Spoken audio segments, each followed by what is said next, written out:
Hey guys, moving on to writing equations of quadratic functions. And this is something we spent a lot of time on in Foundations and Pre-Calculus 10 with lines, but we're not going to spend a lot of time on it. So just like when you had to write an equation in the form y equals mx plus b, you had to know the value of the slope and the y-intercept. Well, here we need numbers for the vertex, so that those are our p and q values, as well as our a value, which of course indicates whether the parabola opens up or down, as well as how wide, narrow, or normal width it is. So what I like to do with these is we need the a, the p, and the q. Well, if we're given the vertex, of course, well, there's p and q right there. Now, this is not our a value. If the y-intercept is 5, that's our ordered pair, and that gives us an x and a y. And so what I like to do for this is write out the equation. And I do this, and I always suggest this if you find that it's easier to put in the right values. So we still need an a value. Our x and y are going to remain variables because we have an infinite number of ordered pairs that will work for any given parabola. But in order to figure that out, because there are 5 variables here, we have 4 of them, so we can now calculate the 5th. So there's my y value. Going to calculate a, x is 0. Watch out for this. I like to put it in this way and then double check. What's p here? Oh, p is 2, so that's how we leave it. Whoops. Erase that because q is minus 3. So now we're going to solve for a. What do we have? Negative 2 squared is 4. So 4a minus 3. We'll add 3 to both sides. Divide both sides by 2, and now we're ready to write our equation. So y equals a. Oh my goodness sakes, I did it again. There we go.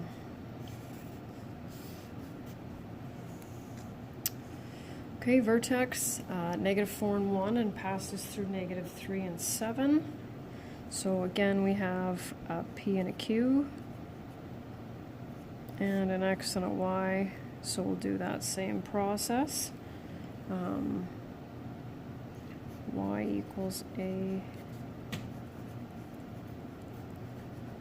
And you just want to take your time and make sure you put the variables in the numbers in the right spots.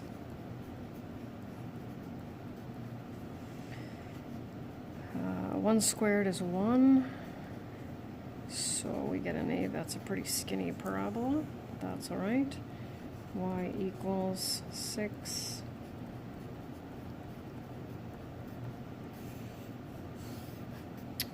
There we go. And then the diagram right here, same deal. So we still need our p and q, and we can get that by looking at the graph. And but this time we have multiple points to choose from when trying to determine what our a value is, right? So our vertex is 0 and 3. And our point, so I would suggest choosing one of these. It doesn't matter. I'm going to choose this one here. I think I'll pick this one here. So 2 and negative 1. So here's my p and my q and my x and my y. And we'll do the same thing as we've done before. Y equals... I'm going to subtract the 3, 2 squared, 4a. Now we know that our a value is going to have to be negative because it opens down, and thankfully that works out for us. And so students usually get here and they get kind of a little confused. And so I'm going to show you how it makes sense to write it this way, right? Because we know it's the PQ. But we don't leave it like that. It's not considered simplified. So we would go x minus 0 is x. Make sure we leave that out. And then it would look like that. And so down here what this is a kind of a snapshot. This is something that I taught before, before we stopped coming to school, I guess.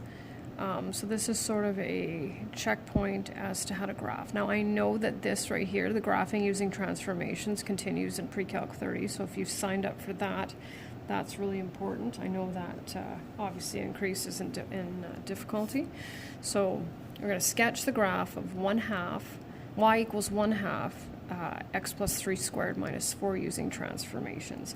And the first thing we always do for that is we start by graphing basic parabola y equals x squared. And I don't need a table of values for that, so this is where we need the 3 colors.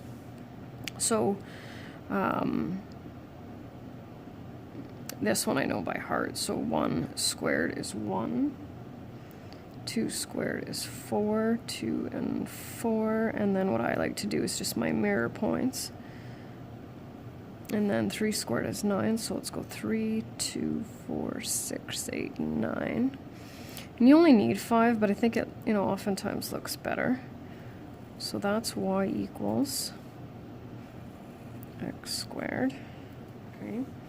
And so next step, then we also have to graph y equals ax squared. And so we need to look at our a value over here, and there's our a value. And so I'm just going to switch colors here. So we're going to graph y equals 1/2 x squared. This is where you have to know what values to choose. It's not a very straight line, but it'll work. So I prefer to graph without fractions.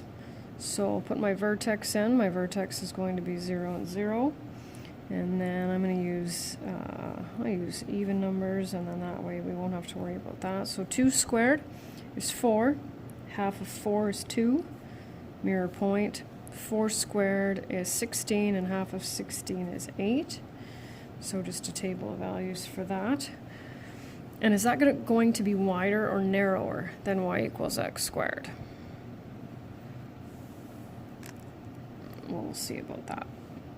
So I still have my 0, 0, 2 and 2, 2 and 2, and then 2, 4, 6, 8. We can see it's wider.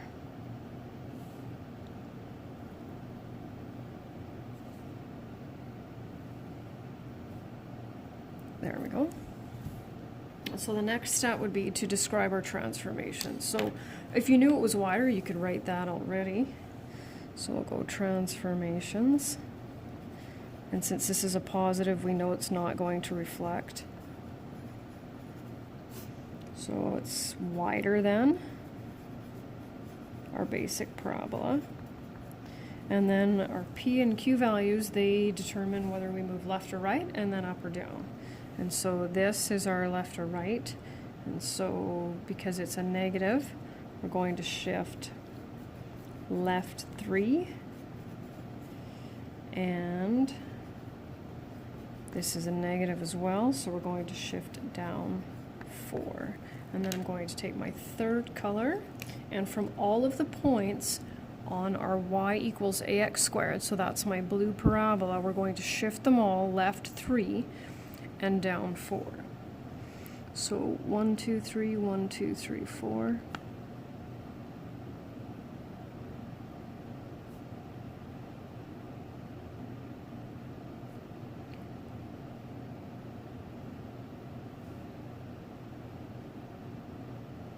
And that's its final resting place.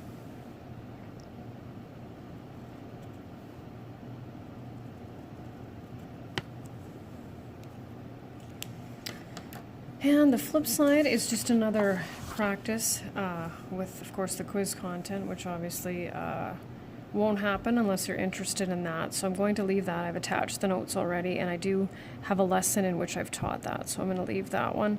But, of course, feel free to ask me any questions if you have any. Have a great rest of your day.